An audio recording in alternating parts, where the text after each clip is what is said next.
Да, но както казах, с тази известност се натъкнах на много злобни хора, които не знам, нямат работа ли, само това е им на тях работа да гледат, да коментират и то по най-долния начин, по най-невъзпитания.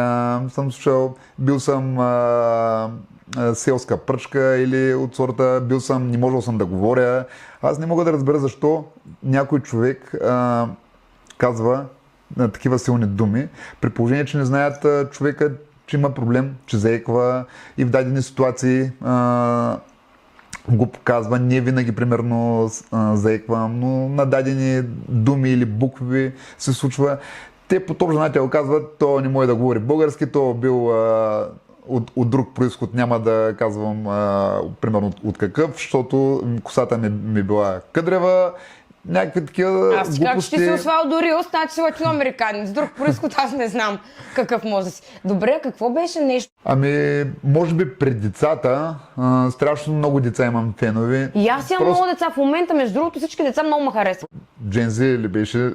А те дори вече тези не са, те са много малки тези. Мене, които ме харесват, са направо на по 10 години. Като почнеш от 6 годишни, Да. се изумявам как даже им са интересни такъв тип формати. И просто толкова фенки имам, особено момиченца. Нормално, ти си И толкова батко, да. карички съм разписал и магазина ни в Стара Загора е на такова стратегическо място и съм близо до 5 основно, че дори съм се принудил, когато, защото минавам през училище, преди си минавах, преди да съм в игрите, си минавах така по-напряко през Сега вече не минаваш, училище. Сега не минавам, защото И приключва, аз така. първо физическото им приключва, второ децата, развалям дисциплината като мина. Искат да се снимат с мен, други майки ме критикуват, че децата не искали да са примерно в социалните мрежи, примерно едното дете качва клип с мен, тяхното дете се вижда на друга майка, правят ми проблеми, че не било редно и махат са клипови и да не влизам в различни конфронтации, така просто заобикалям. Да, нормално, имаш много голям фенбаза. Аз знам, аз съм свидетел с теб, отиваме в мола и с тебе искат да се снимат повече, отколкото с мене.